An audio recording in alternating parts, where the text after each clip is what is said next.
The council chamber on Apex Prime Station buzzed with nervous energy as representatives from 40 different species gathered for an emergency session.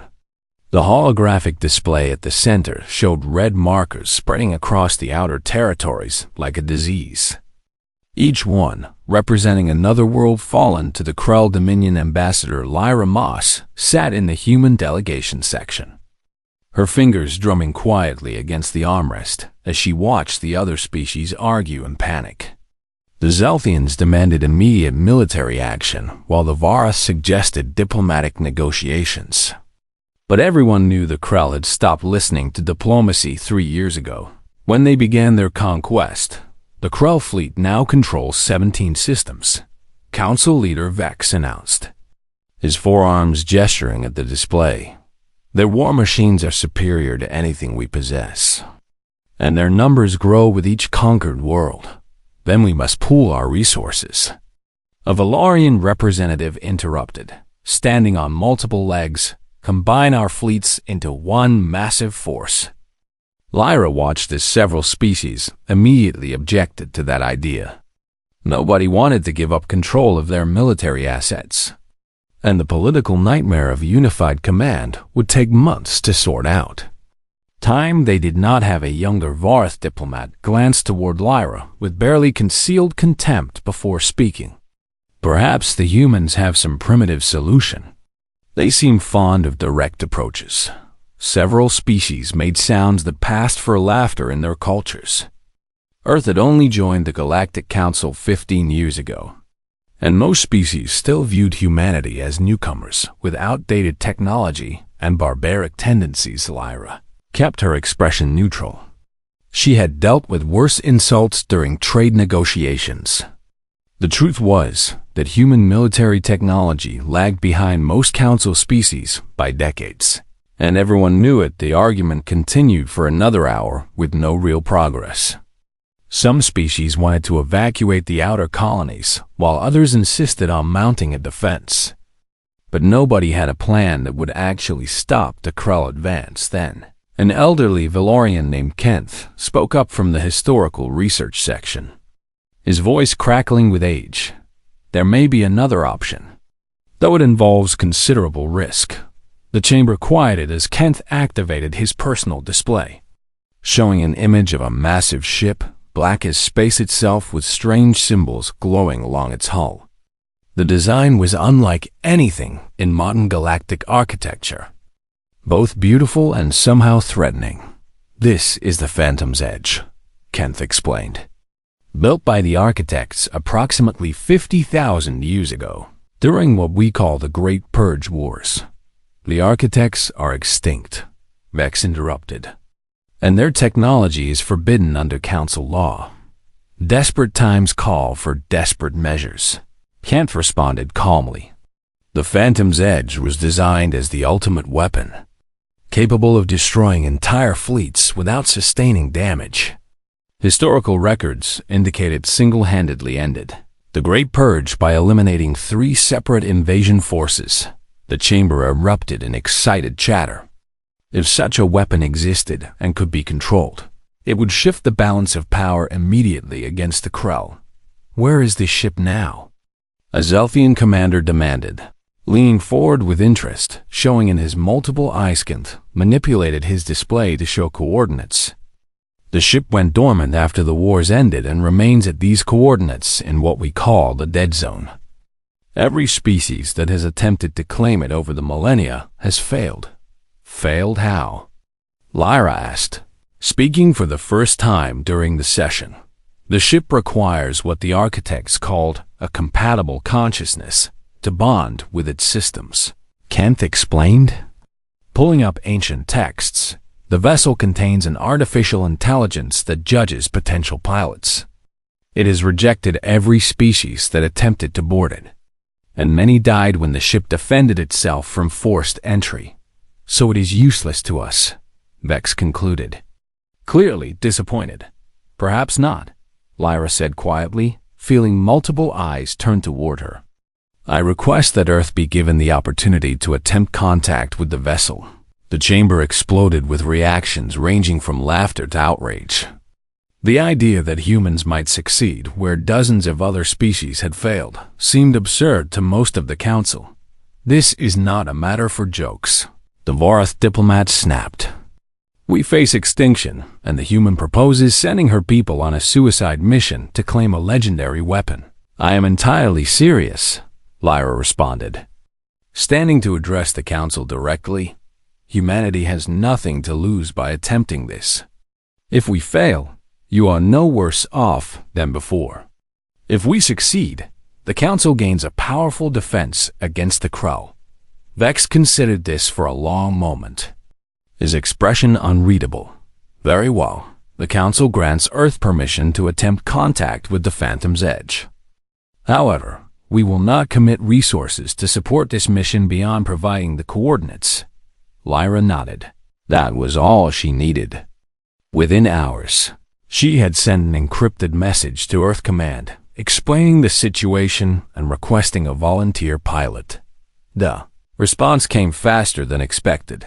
Captain Jake Morrison, a decorated pilot with an unusual record that included both commendations for bravery and reprimands for breaking protocol to save civilian lives. Jake arrived at Apex Prime 3 days later aboard a small research vessel named Horizon. He brought with him only 2 crew members, Luis Martinez, an engineer who had served with Jake for 6 years, and Claire Bennett, a xenobiologist fascinated by ancient alien cultures. Lyra met them at the docking bay, immediately noting Jake's casual confidence as he descended the ramp. He was younger than she expected, maybe 35, with the kind of relaxed posture that came from extensive combat experience. "Ambassador Moss." Jake greeted her with a slight smile. "I understand you have a ghost ship that needs a pilot." "The Phantom's Edge is not a ghost," Lyra corrected. Though she returned the smile, "It is very much alive according to the records. Just waiting for someone it considers worthy." "And you think that might be me?" Jake asked, falling into step beside her as they walked toward the briefing room. "I think humans approach problems differently than most species," Lyra explained. "We are creative, adaptable, and according to the rest of the council, recklessly emotional." "All true," Luis commented from behind them. Earning a laugh from Claire, the briefing took 2 hours as Kent shared everything known about the architects and their creation. The ship was enormous, over 2 kilometers long, and powered by something the architects called a zero-point core that drew energy from quantum fluctuations in space itself. "The weapon systems are not fully understood," Kent admitted, displaying technical diagrams that looked more like art than engineering. But historical accounts describe attacks that could phase through shields, manipulate gravity, and disintegrate matter at the molecular level.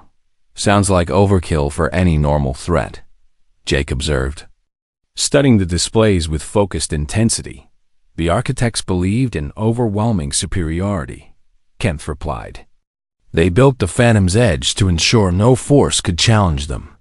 Then they vanished, leaving only ruins and this ship behind." Jake nodded slowly, already formulating plans. The Horizon departed Apex Prime the next morning, jumping toward the dead zone. With coordinates provided by the Council, the journey took 4 days through increasingly empty space. The dead zone earned its name from the lack of any stellar activity, just darkness and debris from ancient conflicts. When they finally arrived at the coordinates, Claire was the first to spot the ship on their sensors.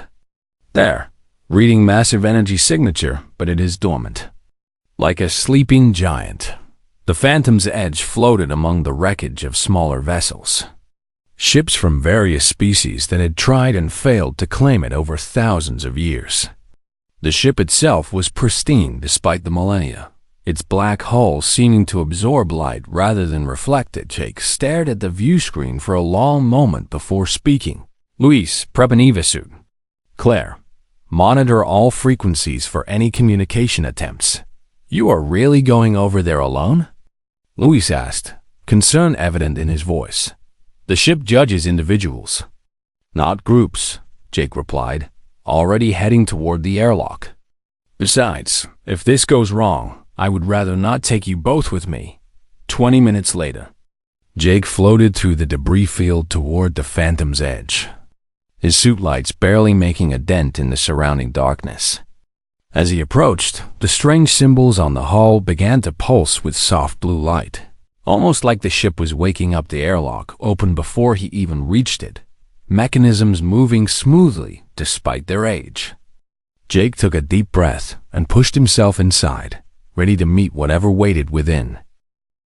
The interior of the Phantom's Edge surprised Jake with its pristine condition.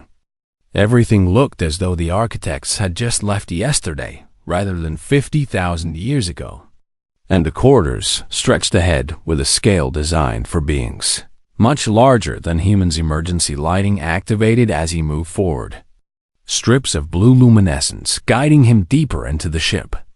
His magnetic boots clanked against the floor with each step, the sound echoing through the vast emptiness. "Jake, are you receiving?" Claire's voice crackled through his helmet cum, distorted by some kind of interference. "Barely," Jake replied. "The ship is doing something to our signal. I am going to continue to the bridge. Keep monitoring from your position." The corridor opened into a massive chamber that might have been a cargo bay or perhaps a hangar. Jake could fit the entire horizon inside this space with room to spare, and he found himself wondering what kind of beings the architects had been. Navigation proved easier than expected because the ship seemed to be guiding him. Doors opened as he approached, and the lighting always pointed toward a central destination. After 20 minutes of walking, Jake reached what could only be the bridge. The chamber was circular, with a domed ceiling that displayed the stars outside, as though no hull existed between them. And in the center sat a throne-like command seat surrounded by holographic interfaces. As Jake stepped closer, the entire room came alive with light and sound. Symbols appeared in the air around him, text in a language his translators struggled to process, and a voice spoke directly into his mind rather than through his helmet. "Designation, Sentinel," the voice announced. "Neither male nor female, but somehow both. Guardian intelligence of vessel Phantom's Edge. State your designation and intent." Jake tried to respond verbally, but realized the communication was purely mental, so he focused his thoughts carefully. "I am Captain Jake Morrison of Earth. I seek to bond with this vessel to defend innocent lives against an aggressive military force. Earth." Sentinel repeated, processing the information. "Species classification: human. Database contains limited information on your kind. Most data collected from long-range observation during your developmental period." Holographic displays shifted to show images of Earth throughout history. Ancient civilizations, world wars, space exploration, first contact with alien species. Sentinel had been watching humanity for thousands of years. "You are the 407th being to attempt bonding with this vessel," Sentinel continued, the displays now showing various alien species that had tried before. All previous attempts resulted in rejection. Compatibility requires specific psychological and neurological characteristics. "What characteristics?" Jake asked, moving closer to the command throne. "The architects created this vessel as a weapon of last resort," Sentinel explained, projecting images of ancient battles. They understood that ultimate power requires ultimate responsibility. Pilots must possess warrior capability combined with protector instinct. And none of the other species had that combination? Jake questioned, studying the rejected candidates. The Krell Dominion sent military commanders seeking conquest.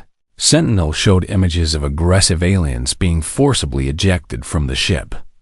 The Zelfians sent politicians seeking leverage. The Vorath sent scientists seeking knowledge. None understood the true purpose.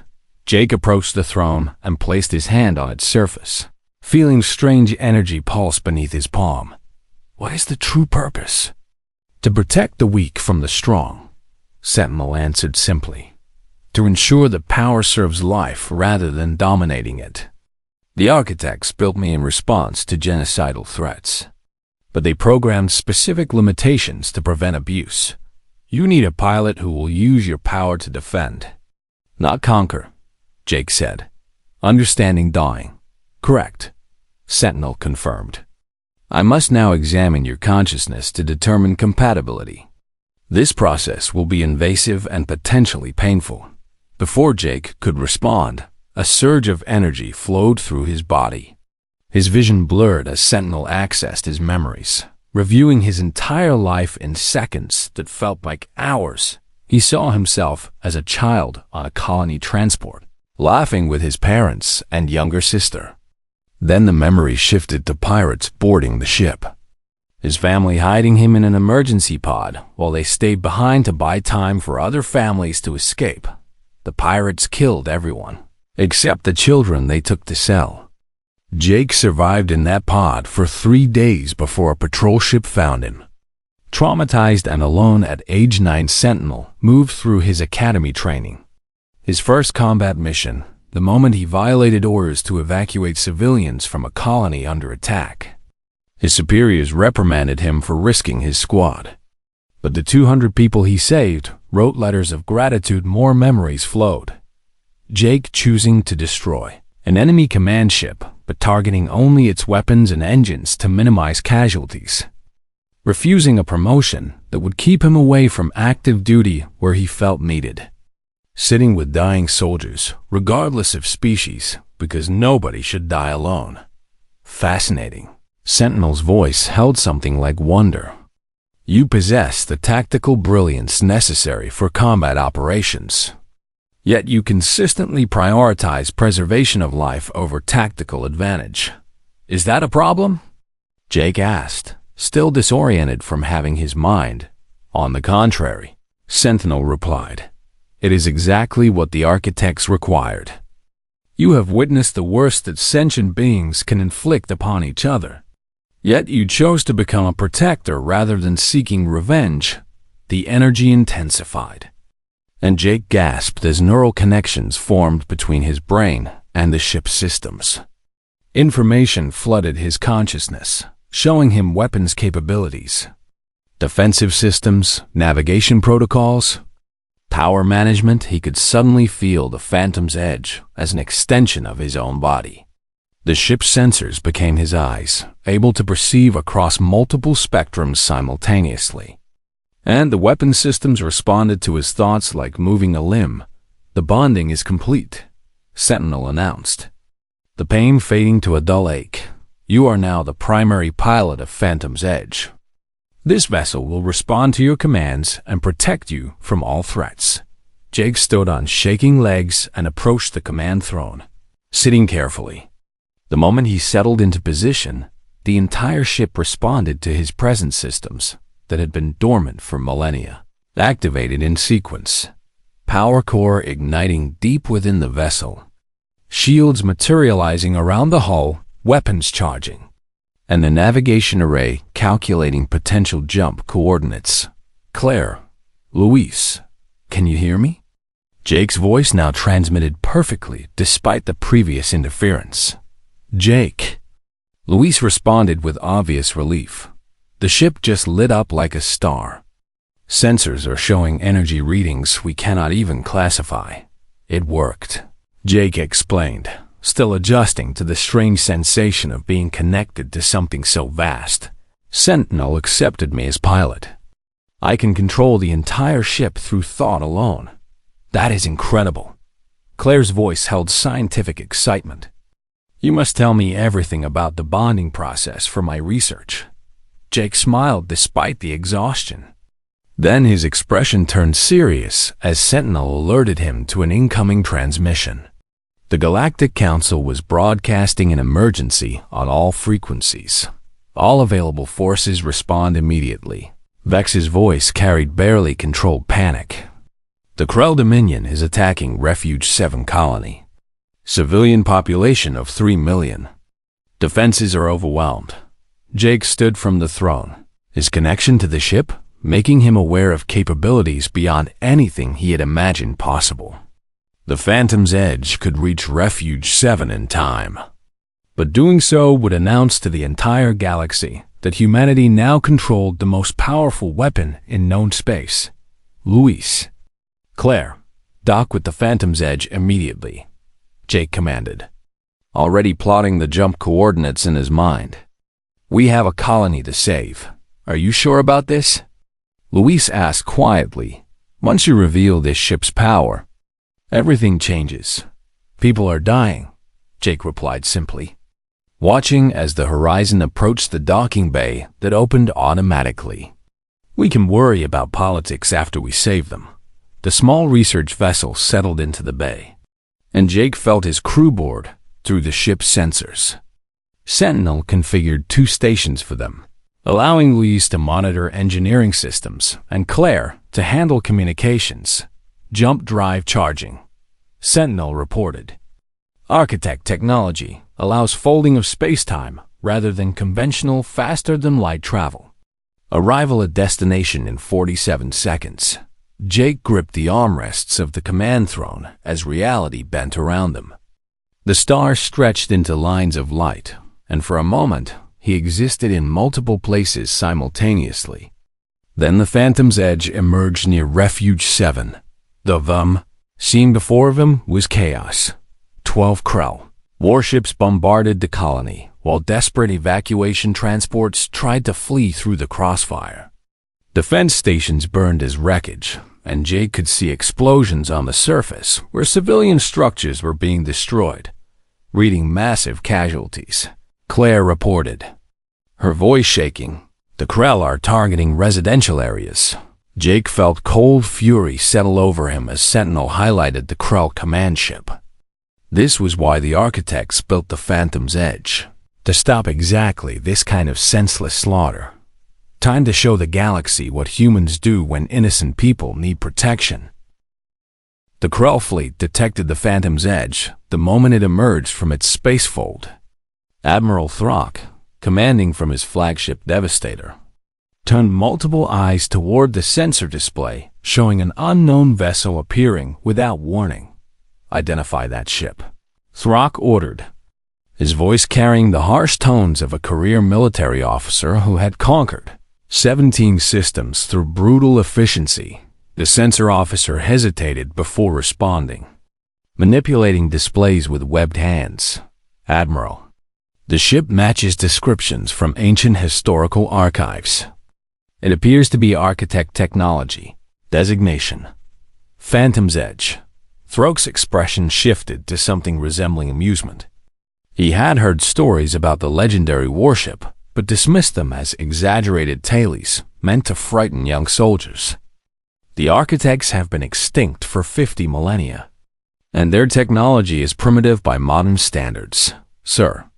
The energy readings from that vessel exceed anything in our database, the sensor officer protested. Clearly concerned, it may actually be continue the bombardment, Throck interrupted. Unwilling to show uncertainty before his crew, send 3 destroyers to intercept and eliminate that relic. We have a colony to subjugate. The Krell warships designated Stormfang, Bloodhammer, and Dark Tide broke formation and accelerated toward the Phantom's Edge, with weapons already charging. Their crews anticipated an easy victory against what appeared to be a derelict ship from a dead civilization. Jake watched them approach through Sentinel sensors, seeing the tactical formation and weapon systems with perfect clarity. The Krell were coordinating for a simultaneous attack from 3 vectors. A standard overwhelming strike tactic. Incoming transmission on all frequencies, Claire announced. Routing the audio through the bridge speakers, Jake recognized Throke's voice immediately, dripping with contempt. Attention, unknown vessel. You have entered a Krell military operation. Power down your systems and prepare to be boarded or be destroyed. Open a channel, Jake commanded, keeping his voice calm despite the anger building inside him. Channel open, Claire confirmed. Admiral Throck, this is Captain Jake Morrison of Earth, commanding the Phantom's Edge. Jake spoke clearly. knowing the entire galaxy was likely monitoring this transmission. You are attacking a civilian colony in violation of Galactic Council law. Cease fire immediately and withdraw your forces. Throk's laughter echoed across the channel, harsh and mocking. Earth? The primitive species that joined the Council only recently? You dare threaten the Krell Dominion with an ancient relic? I am not threatening, Jake replied quietly. I am giving you one chance to leave peacefully. Your mercy is noted and rejected. Throk snarled. All ships, open fire on the Phantom's edge. Destroy them. The 3 Krell destroyers unleashed their full weapons payload simultaneously. Plasma cannons, kinetic missiles, and quantum disruptors all converging on Jake's position. The combined firepower could have vaporized a small moon sentinel, activated shields without Jake even forming the conscious thought. Energy barriers materialized in layers around the Phantom's edge, absorbing the entire attack without so much as a flicker. Louise stared at his engineering displays in disbelief. Shields at 99.8%. That attack did essentially nothing. Jake felt the ship's weapons systems humming with readiness, waiting for his command. He took a slow breath and made his choice. Sentinel, disable those 3 ships. Target their weapons and engines only. Minimize casualties. Acknowledged, Sentinel responded.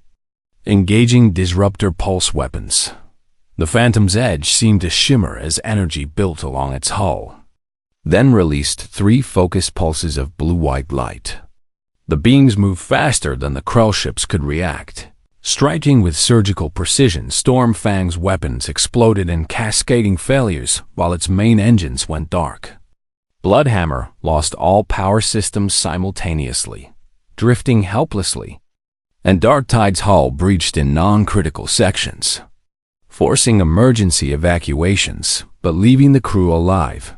The entire engagement lasted 4 seconds. 3 Krell destroyers reduced from attack formation to disabled hulks floating in space. Impossible, Throk whispered, watching his ships fall silent on his tactical display. That level of precision at this range. Jake opened the channel again, his voice harder now. Admiral, you have seen what this ship can do. Withdraw your forces, or I will disable them all. You are bluffing, Throk replied, but his voice lacked conviction. You cannot possibly disable 12 ships before we complete our objectives. Do not test me, Jake warned, feeling Sentinel calculating firing solutions for all remaining Krell vessels. I am trying to avoid unnecessary bloodshed. Throk's response came in the form of orders to his remaining fleet. Continue bombardment of the colony, and focus all firepower on the Phantom's edge. 6 destroyers and 3 battlecruisers turned their weapons toward Jake, while the bombardment ships maintained their assault on Refuge 7. Claire monitored the civilian casualties with growing horror. Jake, they are targeting evacuation transports now. If we do not act, thousands will die in the next few minutes. Jake's hands tightened on the armrests, his connection to the ship intensifying as he shifted from defensive to offensive posture. He had tried negotiation, tried warnings. Now he would do what Sentinel chose him for. Protect the innocent at any cost. All weapons free, Jake commanded, his voice cold. Sentinel, disable the bombardment ships first. Then deal with the fleet attacking us. The Phantom's edge moved with grace that defied its massive size, accelerating to speeds that should have been impossible for something 2 kilometers long. The ship seemed to dance through space, phasing partially out of normal reality to avoid incoming fire. Jake targeted the bombardment vessels with focused determination. The first one lost weapons in a series of precise explosions that left its crew shaken but alive, and the second found its navigation systems completely fried, sending it spinning away from the colony. Sentinel projected tactical data directly into Jake's mind, showing him attack vectors, shield status, and weapon optimal firing solutions. He processed information faster than he ever had before, making decisions in microseconds. Krell fleet tried to coordinate their attacks, but Jake anticipated every move. He used the Phantom's Edge's superior sensors to predict their tactics seconds before execution, always staying 3 steps ahead. One Krell battlecruiser attempted to ram the Phantom's Edge in desperation. Jake phased the ship partially out of normal space, allowing the massive vessel to pass harmlessly through their position before disabling its engines with a precision strike. "Jake, look," Luis called out, pointing at the tactical display. The Krell cruiser abandoning some ships. Several Krell vessels had stopped fighting entirely, their crews launching escape pods rather than continue a battle they could not win. Jake made sure to avoid those ships, focusing on the ones still presenting threats. Admiral Throke's flagship remained defiant, its weapons firing constantly despite obvious futility.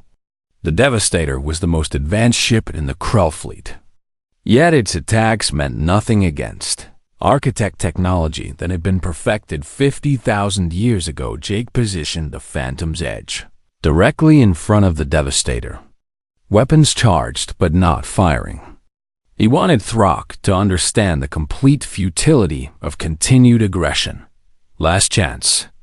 "Admiral," Jake transmitted, his voice carrying absolute certainty. "Surrender or join your disabled ships." Throke's response was to fire every weapon his flagship possessed. The Devastator's main cannon, designed to crack planetary shields, discharged with enough energy to power a small city sentinel, absorbed the attack without effort, then returned fire with measured force. The Devastator's weapon systems exploded sequentially, each detonation carefully controlled to vent energy outward away from crew sections. Engine room destroyed. Weapons offline, life support at minimal, Claire reported. Monitoring the Krell flagship's status, they are completely disabled. Jake used tractor beams to gather all 12 Krell vessels into a tight formation, preventing any from drifting toward the colony or attempting to self-destruct. The entire engagement had lasted 8 minutes, and not a single Krell soldier had died, despite their ships being rendered inoperable. Evacuation transports from Refuge 7 seized the opportunity to escape, jumping to safety while the Krell fleet floated helplessly. Colony defense forces began organizing rescue operations for survivors on the surface. Captain Morrison, Vex's voice came through on the Council emergency channel. "The entire Galactic Council has been monitoring this battle. Your actions will be the subject of immediate discussion." "Understood," Jake replied, watching as emergency shuttles launched from the disabled Krell ships. "I will return to Apex Prime after ensuring these crews reach safety." Louise approached Jake's command throne, his expression mixing awe with concern. "You realize what you just did? The entire galaxy watched you defeat a Krell fleet without killing anyone."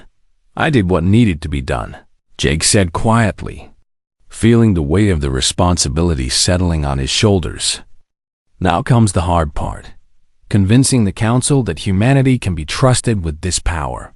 Claire pulled up long-range scans showing something that made her pale. "Jake, I am detecting Krell reinforcements jumping into the system." 12. The journey back to Apex Prime took 3 days through conventional spacefold jumps, giving Jake time to process everything that had happened. He sat in the command throne reviewing tactical data while Luis performed maintenance checks, and Claire compiled her research notes. Sentinel remained active throughout, occasionally offering observations about ship systems or historical context. The AI seemed curious about humanity in ways it had not been about previous species. "You display an unusual pattern," Sentinel commented during the second day. "Previous candidates who successfully bonded with weapon systems typically showed increased aggression and desire to test capabilities. I've seen what weapons do to people," Jake replied quietly. "I would rather never fire yours again. Yet you are willing to use force when necessary to protect innocence," Sentinel observed. This balance is what the architects sought. Ambassador Lyra transmitted regular updates about the political situation developing at Apex Prime. The Council had called an emergency session specifically to discuss humanity's claim to the Phantom's Edge. And opinions were sharply divided. Some species celebrated Jake's victory and saw hope for defeating the Krell Dominion. Others feared that humans now possessed too much power and might become the next threat to galactic peace. The Zelthian delegation is leading the opposition, Lyra explained during one secure communication. They are arguing that Earth should surrender the ship to Council authority. And if we refuse? Jake asked, though he already knew the answer. Then some species will view humanity as a rogue element, Lyra admitted. Tensions could escalate to open conflict, though I doubt anyone would actually attack you directly. Jake understood the delicate position. He commanded enough firepower to destroy any attacking force, but using that power against Council species would validate every fear about human aggression. How many species support our position? He asked. 17 so far, including the colonies you saved, Lyra replied. Enough to block hostile resolutions, but not enough for full Council endorsement. When the Phantom's Edge finally arrived at Apex Prime, Jake found the station surrounded by warships from 24 different species. None approached aggressively, but their weapons remained charged, and their positioning created a clear defensive perimeter. Welcoming committee, Luis muttered. Watching the tactical display, at least they are not shooting. Yet, Claire added nervously. Jake opened the general channel, broadcasting to all ships present. This is Captain Jake Morrison. I am here to address the Council as requested, and I have no hostile intentions. Captain Morrison. Vex's voice responded immediately. You are cleared to dock at Base 7 Alpha. Your crew may accompany you, but the Phantom's Edge must power down its weapon systems. Jake felt Sentinel calculating the threat assessment. Even with weapons offline, the ship's shields could withstand sustained bombardment from the assembled fleet long enough to reactivate offensive systems. Sentinel. Power down weapons, but maintain shields at standby levels, Jake commanded. If they wanted to destroy us, they would have tried already. The Phantom's Edge approached the docking bay slowly, its massive size making other vessels look like toys by comparison. Many species had never seen architect technology up close, and Jake could sense the mixture of wonder and fear through Sentinel's awareness of nearby ships. Lyra met them at the airlock with a security escort.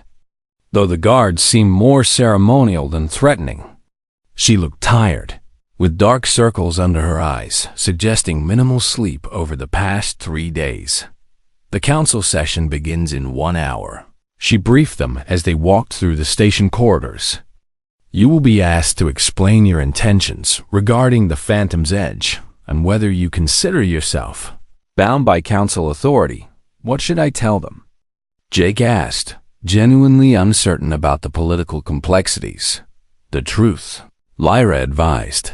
These species have sophisticated lie detection. Any deception will undermine your position. The Council chamber was packed with representatives from every member species and many observers from non-voting civilizations. The atmosphere felt tense, expectant, as though everyone understood they were witnessing a pivotal moment in galactic history. Jake stood in the central speaking area, with Louise and Claire positioned slightly behind him for support. He felt exposed without the Phantom's Edge connection.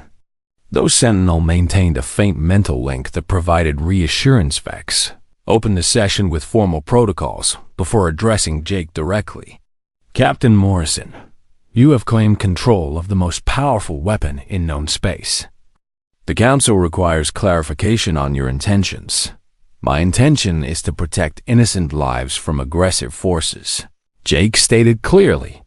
I did not seek this power, but now that I possess it, I will use it responsibly. A Zelthian representative rose to speak, her voice sharp with accusation. You speak of responsibility. Yet you command a weapon capable of destroying entire civilizations. How can the Council trust that humanity will not abuse this power?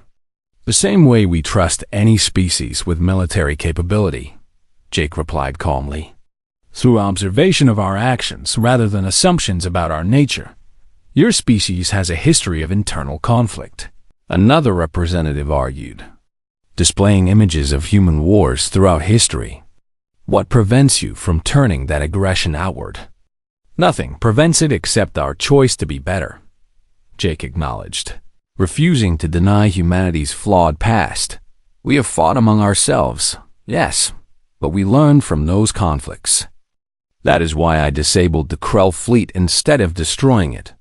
Council of Wren, the representative whose colony Jake had saved, stood to speak. I witnessed Captain Morrison's actions firsthand. He could have annihilated Admiral Throke's forces in seconds. Yet he went to considerable effort to minimize casualties. One instance of restraint does not guarantee future behavior, the Zelthian countered. We must consider long-term implications. The debate continued for 2 hours, with various species presenting arguments for and against, trusting humanity with the Phantom's edge. Some suggested placing Council monitors aboard the ship, while others demanded Jake surrender command entirely. Finally, Jake raised his hand for permission to speak again. Vex granted it, and the chamber quieted to hear his response. I understand your concerns, Jake began, choosing his words carefully. You look at humanity and see a young species with a violent history suddenly possessing ultimate power. That would frighten anyone. He paused, gathering his thoughts before continuing. But consider what Sentinel told me. The architects designed this ship to be bonded with someone who possesses both warrior capability and protector instinct. The ship rejected representatives from 40 different species over 50,000 years before accepting me. Perhaps that should tell you something about what the architects valued. They did not want a conqueror or a politician or a scientist. They wanted someone who would use overwhelming power as a last resort rather than a first option. Jake looked around the chamber. Meeting eyes from multiple species, I propose a compromise. I will use the Phantom's Edge to defend Council space from external threats. But I will not interfere in internal political disputes. How can we verify your compliance? Vax asked, clearly intrigued by the proposal. Station observers on Apex Prime with direct communication access. Jake suggested, I will report my actions and intentions openly. If the Council believes I am abusing this power, you can attempt to remove me. Attempt? The Zelthian representative seized on the word. You admit we could not force compliance? I admit that fighting me would be costly and pointless, Jake said bluntly. But I would rather build trust through cooperation than maintain it through threat of force. Private conversations erupted throughout the chamber as species consulted among themselves. Jake stood patiently, aware that his future and humanity's reputation rested on this decision. Lyra approached during a brief recess, speaking quietly. Several species are proposing amendments to your offer. They want formal documentation and regular council reviews. I can accept that, Jake agreed. As long as they do not try to control tactical decisions during emergencies. The session reconvened after 30 minutes. And Vex presented a formal proposal. Jake would be recognized as an independent defender operating with council endorsement, subject to quarterly reviews and immediate recall if evidence of abuse emerged. In exchange, Vex continued, Earth will be granted full voting rights within the council and recognized as equal partners in galactic affairs. Jake glanced at Lyra, who nodded encouragingly. This was more than humanity had hoped for when they first joined the council 15 years ago. I accept these terms, Jake stated formally. With one additional request. Speak. Vex allowed. The Krell Dominion will not stop their expansion because of one defeat, Jake explained. They will adapt their tactics and return with larger forces. I need intelligence cooperation from Council species to anticipate threats. That can be arranged, Vex agreed.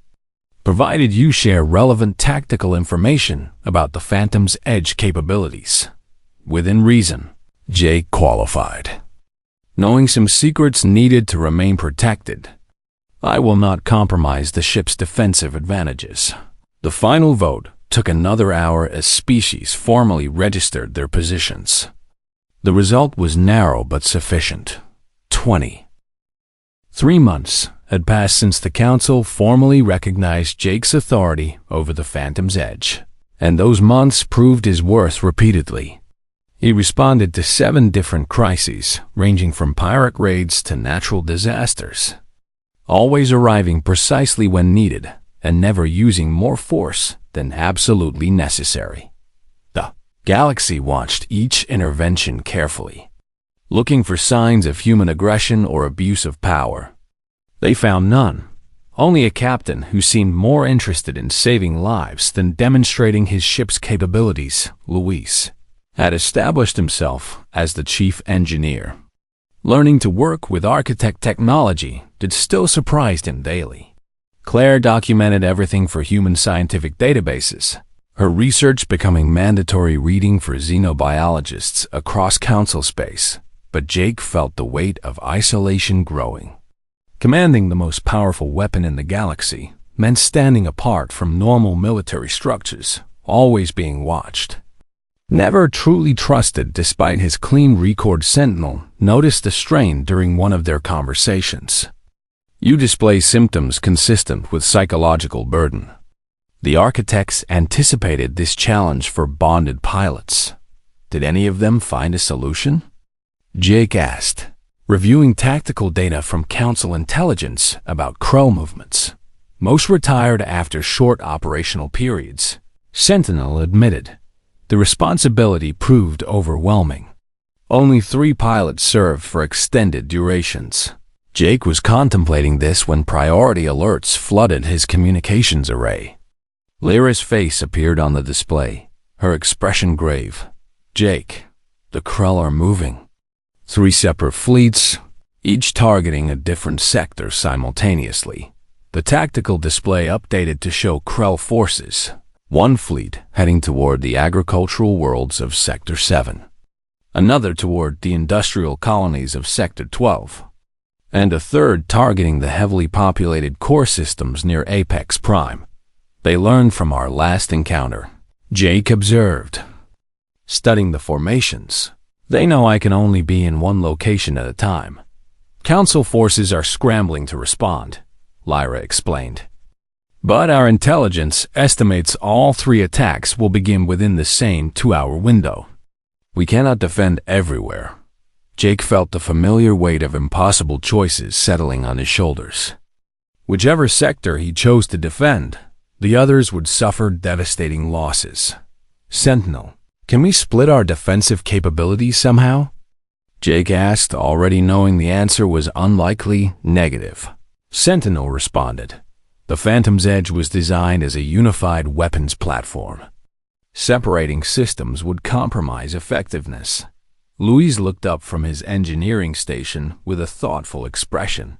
What if we do not fight them directly? Explain, Jake prompted. Trusting his engineer's creative thinking.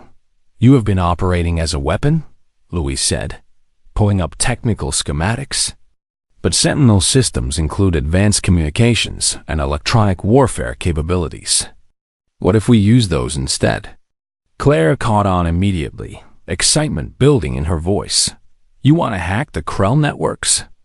Not just hack, Luis clarified. Infiltrate their command structure and create internal disruption. Jake considered the proposal, feeling Sentinel analyzing the feasibility. It was risky and required perfect timing, but it might be the only way to protect all 3 target sectors simultaneously. Sentinel, what are our capabilities for penetrating Krell military communications? Jake asked. Extensive, Sentinel replied, displaying complex data streams. Architect technology was designed to infiltrate and subvert enemy systems. I possess decryption algorithms that can breach Krell security protocols. Then we try Luce's plan, Jake decided. But we need to move quickly. The Phantom's Edge jumped toward a position equidistant from all three Krell fleets. Close enough for Sentinel's advanced systems to reach their networks, but far enough to avoid direct engagement. Initiating infiltration protocols, Sentinel announced. Quantum processors working at speeds that would have seemed like magic to most species. Jake felt the ship's consciousness extending across vast distances, touching the Krell military networks like invisible fingers searching for vulnerabilities. Within minutes, Sentinel had bypassed their encryption and accessed command channels. I have control, Sentinel reported. What are your instructions? Jake took a deep breath, knowing this moment would define everything that followed. Access the Krell military database. I want historical records, casualty reports, and internal communications from their leadership. Searching, Sentinel responded. Downloading terabytes of information in seconds. Data acquired. Now broadcast it, Jake commanded. Send everything to every Krell ship in all three fleets. Make sure every soldier sees what their leaders have been hiding. The data packets transmitted faster than Krell countermeasures could react. Across three separate fleets, thousands of Krell soldiers suddenly received information their government had suppressed for decades. They saw casualty figures from conquered worlds, far higher than official reports claimed. They discovered their own leaders, profiting from war while common soldiers died for. Expansion that benefited only the elite. Most damaging were the internal communications from Admiral Throck and other senior commanders, showing complete contempt for the troops under their command. Messages describing soldiers as expendable resources and planning to sacrifice entire battalions for minor tactical advantages. Jake watched through Sentinel sensors as chaos erupted across the Krell fleets. Communications channels flooded with angry transmissions as soldiers confronted their officers about the revelations. Secondary broadcast, Jake ordered. Transmit to all Krell vessels. I am Captain Jake Morrison of the Phantom's Edge. You have been lied to by your leadership about the nature of this war. His voice carried across thousands of ships simultaneously, reaching crews already reeling from betrayal. Your commanders sent you to die for conquest that serves only their ambitions. I offer you an alternative. Stand down your weapons and refuse to attack civilian populations. Those who do will be granted safe passage to neutral space and council protection. Those who continue attacking will be disabled, just as I disabled Admiral Throck's fleet. The choice is yours. Jay concluded. I will not make it for you. For several minutes, nothing happened. The Krell fleets maintained their attack formations, approaching their target sectors with weapons charged. Then a destroyer in Sector 7's attack fleet broke formation, its crew broadcasting surrender. The captain's voice carried defiance against his own leadership rather than submission to an enemy. This is Captain Voss of the Storm Runner. We will not die for corrupt commanders. Within minutes, 5 more ships from the same fleet followed suit, their crews refusing orders to attack the agricultural colonies. Similar rebellions began spreading through the other 2 fleets as well. The Krell command structure tried to maintain control, but the revelation had shattered trust. Officers who remained loyal found their crews increasingly unresponsive to orders. Jake opened direct communications to the rebellion leaders. This is Morrison. I am establishing a secure channel for any Krell forces seeking to defect. Transmit your coordinates, and I will ensure Council forces do not engage you. Luis worked frantically to manage the influx of responses. Jake, we have 47 ships requesting protection. 73 more reporting mutinies in progress. Forward their positions to Council Military Command. Jake ordered. Make it clear these forces are under my protection. Not all Krell forces surrendered. Hardcore loyalists in each fleet maintained their attack vectors. Determined to complete their missions, despite the chaos around them, Jake made a difficult calculation. Roughly 30% of the Krell ships were still operational and committed to attacking civilian targets. That was manageable through conventional defense. Lyra, coordinate with Council forces. Jake transmitted. Focus defenses on the ships still attacking. I will handle any that break through. The battle that followed was unlike anything Galactic historians had recorded. Instead of two unified forces clashing, it became a three-way engagement with Krell rebels fighting alongside Council defenders against Loyalist factions. Jake positioned the Phantom's Edge as a mobile reserve, jumping between sectors to disable any Loyalist ships that threatened breakthrough. He used minimum force each time, targeting only weapons and engines. Admiral Throck commanded the Loyalist forces personally, his flagship appearing in Sector 12 with a squadron of battlecruisers.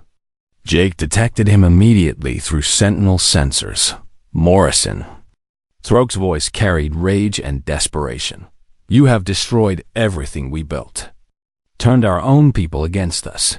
I gave them the truth, Jake replied calmly. You destroyed yourselves through lies and exploitation. We will make you pay for this interference, Throck snarled. Ordering his squadron to focus all firepower on civilian evacuation transports as revenge, Jake felt cold fury wash over him. Threatening military targets was one thing, but deliberately targeting helpless civilians crossed every line he had drawn.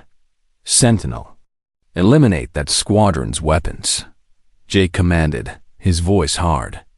Maximum precision. The Phantom's Edge unleashed a barrage of focused strikes that would be studied by military academies for generations. In 43 seconds, Jake disabled 8 Krell warships without destroying a single vessel or